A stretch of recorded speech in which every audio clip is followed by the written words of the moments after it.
Hello, very good afternoon, evening. Uh, I welcome you all to the course of Crystallography.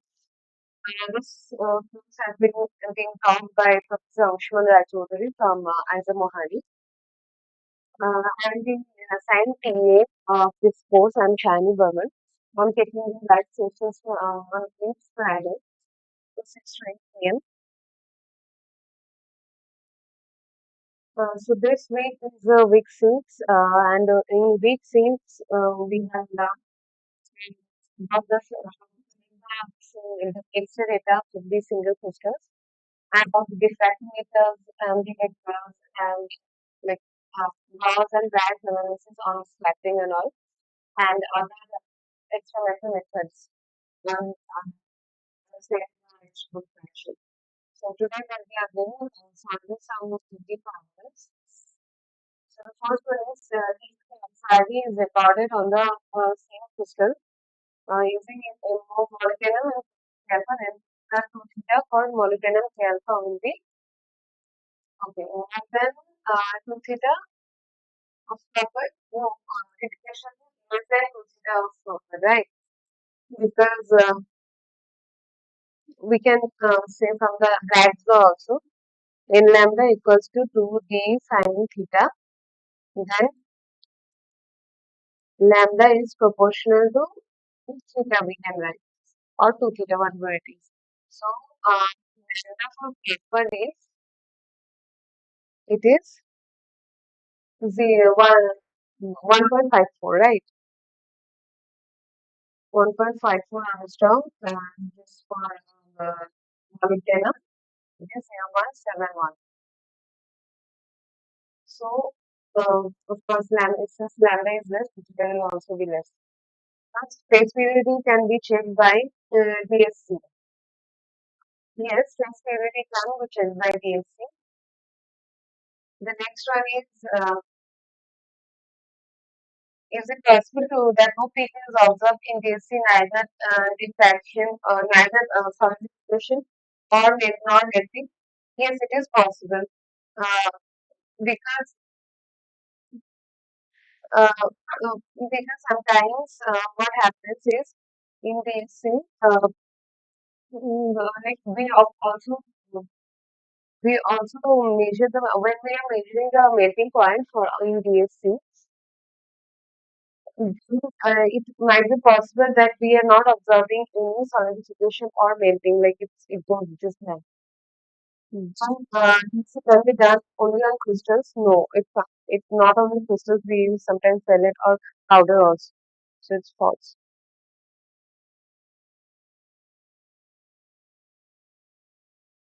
The next one is what is the value of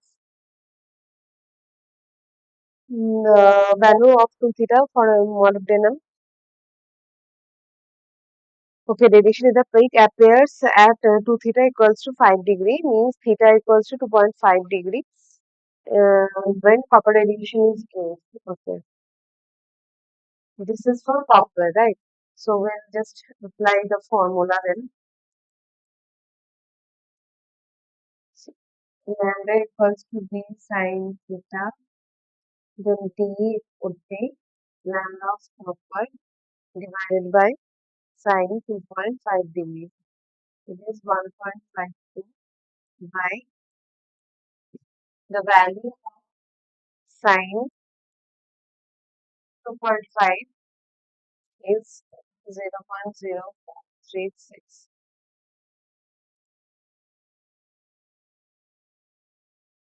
So it is around this.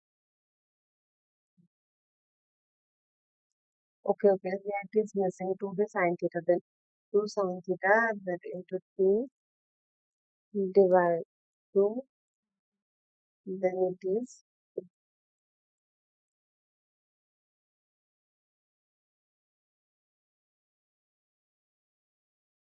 17.194 around. Now this is for the copper one. Now for sorry.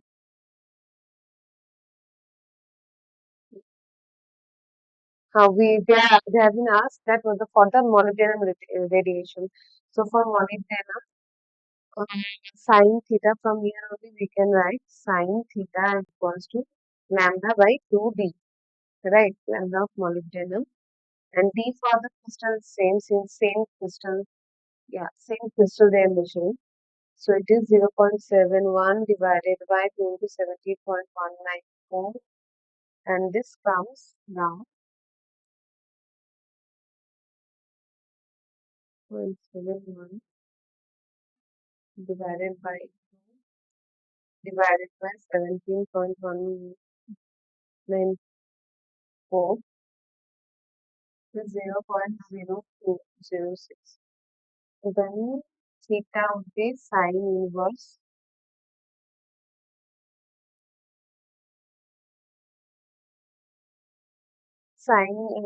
of this 0.0206. Then 2 theta equals to 2 into 1.183.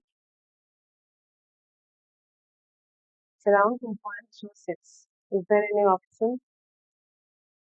Yeah, 2.36. Yeah, it should be 2.3. Yeah. So the next one is, which among the following is the correct representation of Bragg's law? This is lambda equals to 2d HK sine theta. This one. What is the volume of the reciprocal lattice in Home system? I guess you have not have watched Sir's lecture, and in the lecture only Sir has depicted the reason and all. So sorry, I should have done that way. So if this is the plane, then these are the points,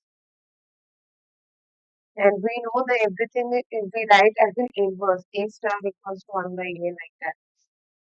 So for any, like, I'll just show you. This is beta, right? This is beta, and hence this would be 180 degree minus beta. Similarly, this one would also be 180 degree minus beta. Now this, let's name them.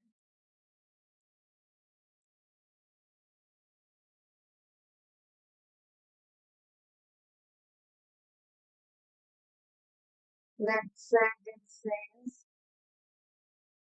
is also beta.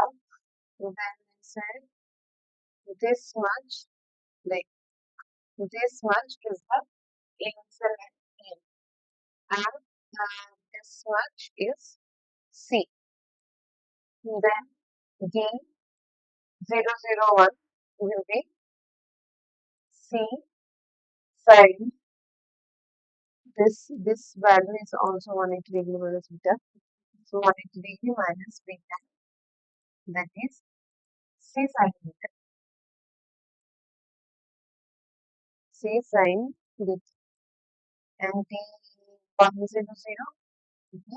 similarly sine beta. Hence volume ABC sine beta for the normal space, then for reciprocal space, this term would be 1 by V sine 1 by V.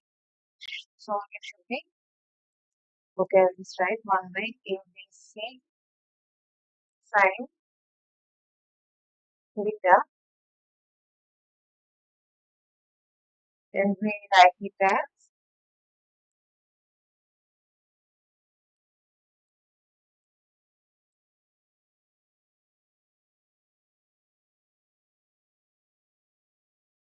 okay, I'll just reverse, since it will be reverse for reciprocal space. I'll be writing as A star, B star, C star, sine beta star. A star, B star, C star, sine beta star. Yeah, this one of the answer. Which interaction is present in reciprocal lattice for F-centered lattice? Okay. So we know that for F-centered lattice, for F-centering lattice, for any reflection to be said, like I'm telling this because it is, and it is mentioned in the slides also. Absent that H plus N or K plus N plus equals to N plus H equals to 2N plus 1. Right.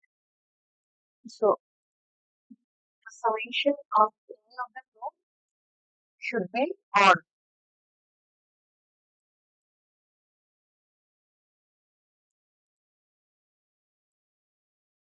Right. Then the reverse will be true. Then it will be fulfilling as well. It will be should be even the sum. So here the sum is even, here the sum is odd. Here the sum is even, here the sum is odd. Right. And also there is one again condition. Okay. Let me first tell you that this is for the normal space. Now for reciprocal space, we know the reverse is true. Right. So now what will be the situation in reverse? This would be not done, this would be correct, this would be not done, this would be correct. Now, another condition for normal space is to be present H is L, not odd even, not M should not even if M should. So, this is the situation. Right, for normal lattice. Now, for reciprocal lattice, this one should be the answer because this is the final one.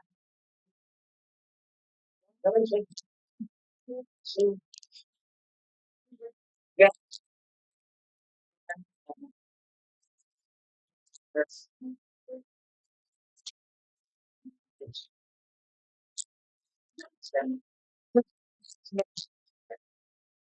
Yeah, but this is not about the reciprocal lattice.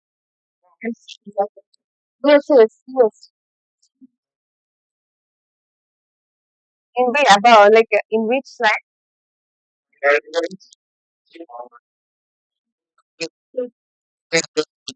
Yes, from that lecture only I am telling absent conventions for crystal and lattice. So this one, this condition, you are right, this condition only.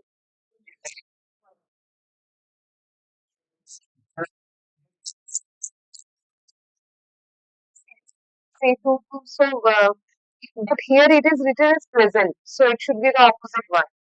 It should be the one, even one.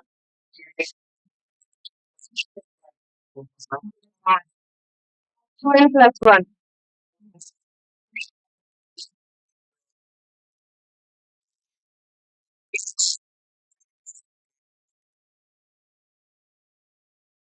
For absent, option number D also and option number D also. Hmm. Ah. Hmm.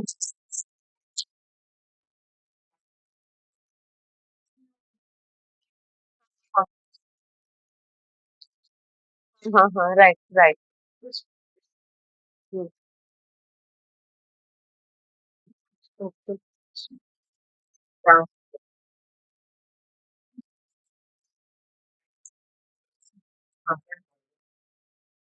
Yeah, like see, like I'll just do like this for this option, like 2 to 4. This is not possible, right? This is not for absent. Let's say for this also, this is also even. No, this is even, right? H plus K is even. So H plus K is even is present.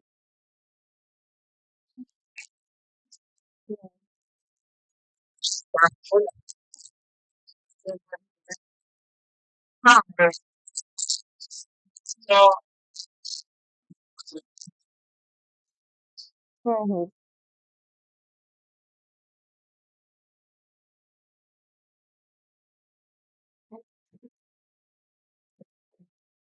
Any other doubt? Right. Okay.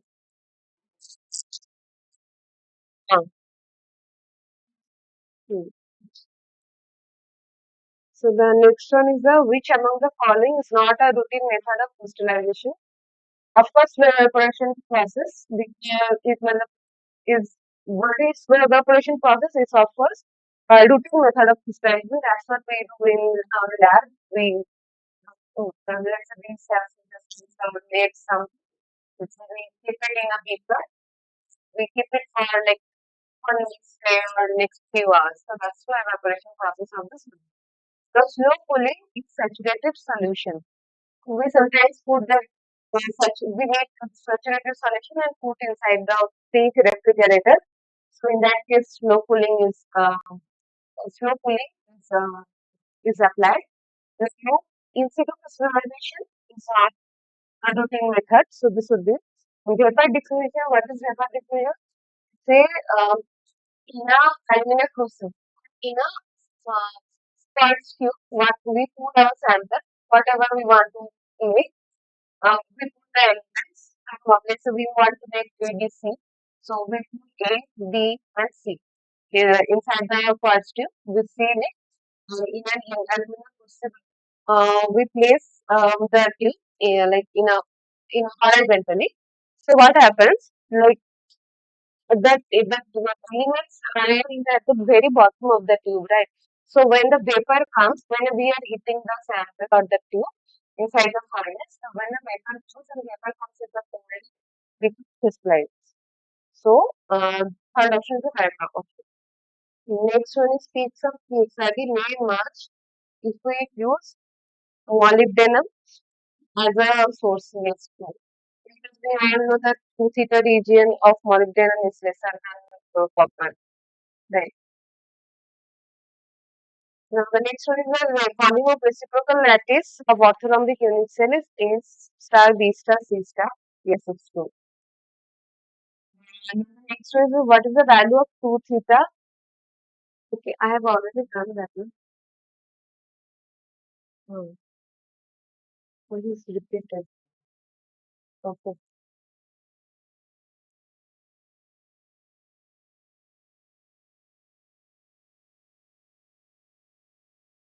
Hmm. So hmm. the number of reflections, yeah, I have, okay. Number of reflections of molybdenum in K alpha radiation is smaller than copper K alpha. No, it is merged and it is very crowded. So it is false. Mosaic crystals reflect better than perfect crystals. Yes, because mosaic crystals are a little bit disoriented, or you can say like one definition among the planes, like around 0.1 to 0.2 degree. So that's why it is better. And when better becomes better crystals, these planes they cover the underground crystal without any deformation, resulting in the crystal becomes the same. So X-ray can't differ from each of the planes of the crystal, whereas with mosaic crystals, X-ray do the job. So it's better. Electrons present in each element play a role in scattering. Yes, because only since electron scatters, like if the electrons scatters or oscillates like from a element, so then only we'll see like for X-ray diffraction also we'll see better the PMRF phase also. Like in PMRF, what do we get? Like 2 theta and intensity, right? If the electrons doesn't scatters, then we may get the broader peak and all. But if electrons scatter perfectly, then we get the sharper peaks. So the next one is strong diffraction occurs when path difference of refracted beams is an integral multiple of the wavelength. Yes, it's already been like thoroughly taught by sir in the lecture. Then the scattering amplitude of the scattering centers in the molecule is summed up, yes, to the scattering amplitude of the unit, yes, yes. Because for one molecule is composed of several atoms, and in each atom there are several unit cells like the repeating units. And for the scattering amplitude of each unit, so, like if we multiply with the total number of units, then it gives us the total scattering amplitude of the molecule. So data collection at low temperature will take less time. No, it doesn't take less time. It takes more time. At low temperature data collection, we can do using like liquid nitrogen or the helium, or helium gas also. It condenses in the area. The it takes more time to like up to 100. I saw that up to 100 Kelvin it comes easily from, let's say, what is 273. Is it 293? It is really hot nowadays. So from 293 to 100K, it comes very easily. But to 100K to 30K, if this is rate is 1, if this rate is 2, and let's say we are taking up to 2 Kelvin, which is very, very low. Then the okay, I'll write as T1, T2, T3, time. So then the T3 is very, very long than T2 and then T1. Okay. And we use liquid nitrogen or helium gas. This is mostly used. The next one is we can collect more number of reflections. Okay. Using a molybdenum source compared to a copper source for the same crystal. Yes, one hold. Depending on the initial parameters, one has to choose the detected distance. Yes, initial parameters means it's being seen that in the cubic length. Yes. In a mass. Yes. That is a three-dimensional. This is just two-dimensional drawing. So, yes. So, yeah, you have to choose, you have to put the crystals accordingly, enough size, and you have to put the crystal mirrors in the loop and keep it in goniometer perfectly, or you can do the omega scan or the phi scan so that the crystal becomes at the center and you can the perfect figure to switch the diffraction data. The lattice parameters may change during data connection from 300K to 100K. Yeah, it's very unfortunate, but it happens. In many of us, when we do research, this is why we are only working with this field only. Sometimes, let's say I'm getting at room temperature. Room temperature is 40, 50, let's say. In that temperature, some data is coming, but when we are going to low temperature, data is like no, I won't say degrading. Maybe some other data is coming. We have to interpret that. So that parameters do change. Next is symmetric center is always added to the diffraction space, regardless if whether there is a symmetric center in the internal crystal structure or not. This I have doubt. Symmetric center is always added to the diffraction space regardless of whether there is a symmetric center in the internal crystal structure. I have to make this. And then the next one is the limiting sphere and the sphere of reflection, respectively, has radius of. I hope you know about the limiting and the reflection sphere.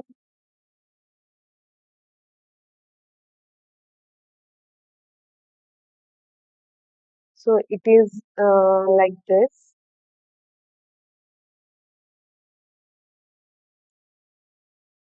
This is if this is the larger one is the limiting sphere, the boundary one, and if X beam comes from here, then the sphere of reflection is this.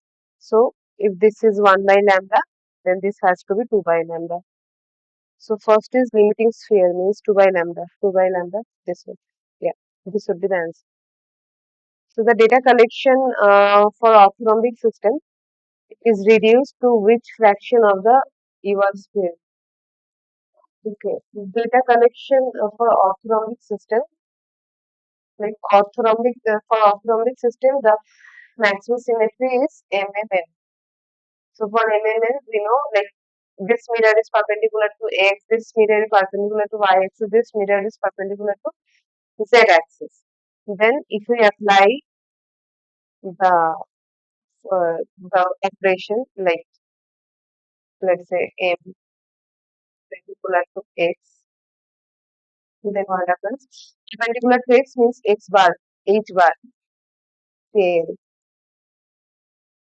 So like that, and if we apply the Friedel's law on this Friedel's law state, all has to be inverse, right? So on that, if we apply in perpendicular to y, then I H K bar L in perpendicular to z, I H K L bar. Now, yeah, okay, fine. Now if we apply on each of them, Friedel's law, this is I H K L bar. This is I H bar K L bar. This is I H bar K bar L. So these are the so and we know that for the electronic system, the H we can use up to get 0 to plus minus infinity, same as for K or L. K or L. So for this, if we draw the sphere,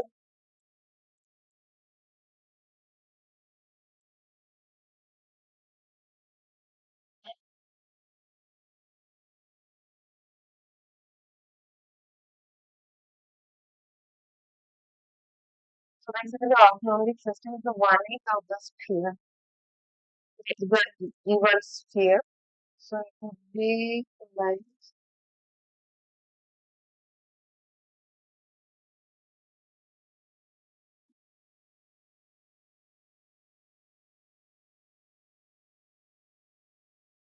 yeah,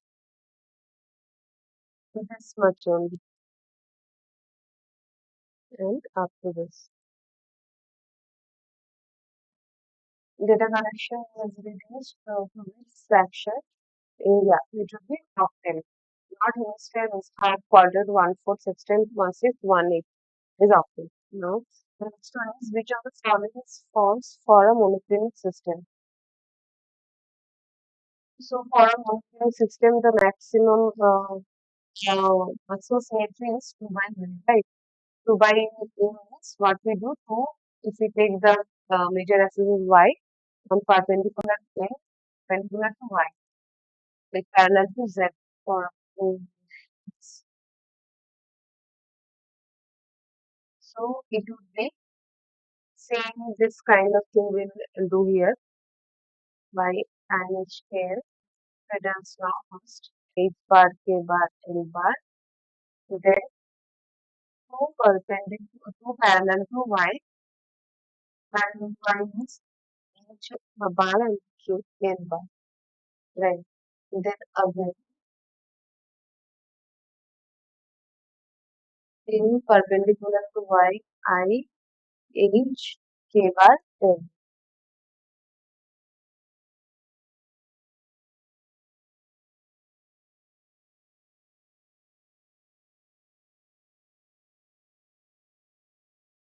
So is there any option regarding that? Which of the following which can what is this? This is this. Okay, this is here. Minus HK. This is it. No, minus H minus K. Okay, okay. For monoclinic system, we also consider this. No, that's what it's missing. So that's first. If K bar K1, then two parallel to Y, it would be in and 1 cancels out K L bar, and then meter if we apply, then I'm H bar K bar L. I H bar K bar L, and this is I H K L bar. Now option is there. So the IHK, so minus HK is one option. We are not getting anywhere minus HK, like H bar KL. Then this is not right. This is right. Means this will be the option only. So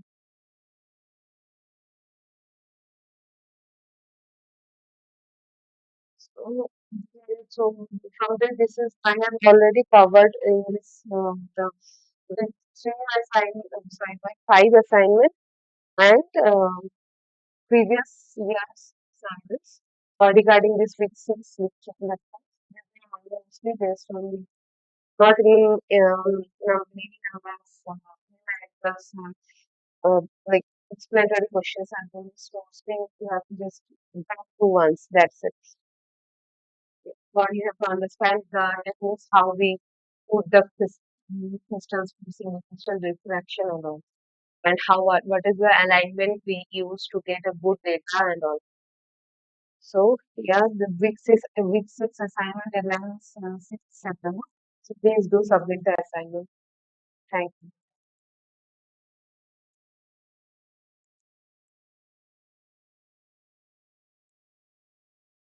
Yeah.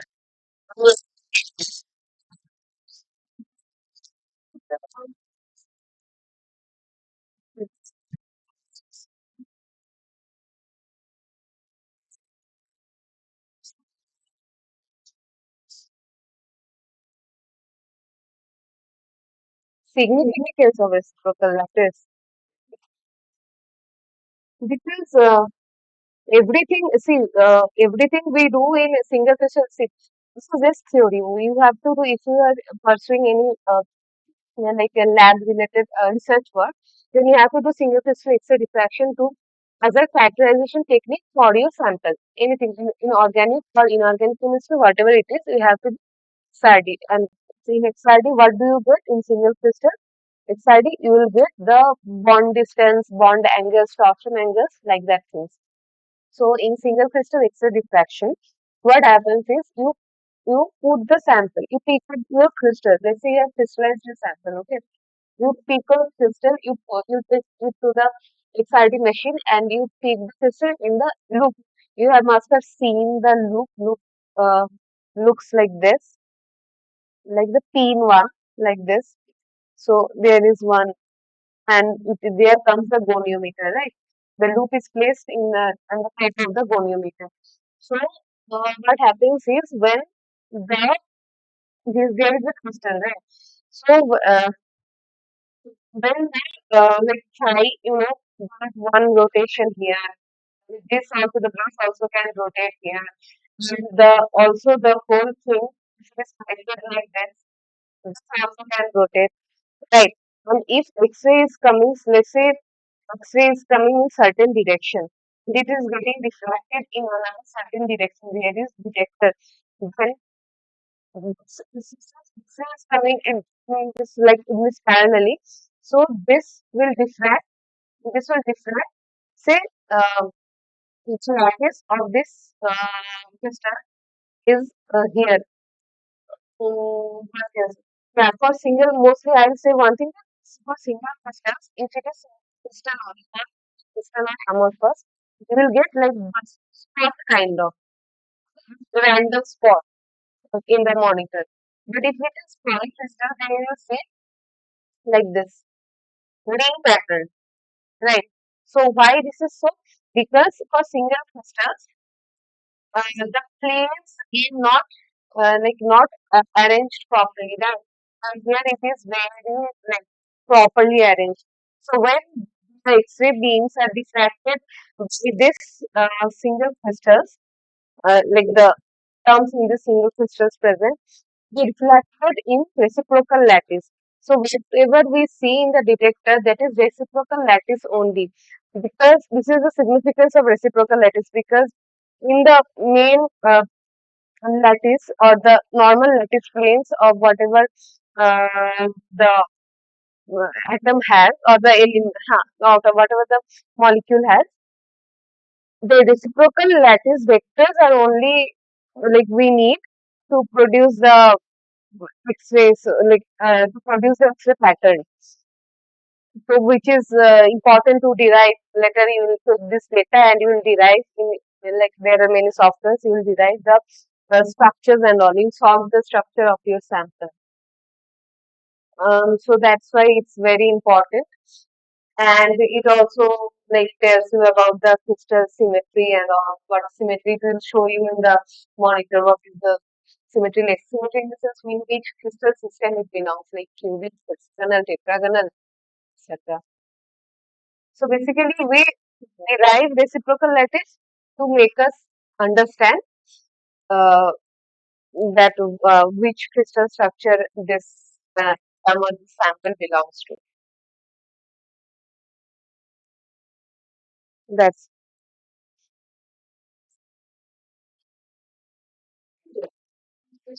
Hmm. Oh,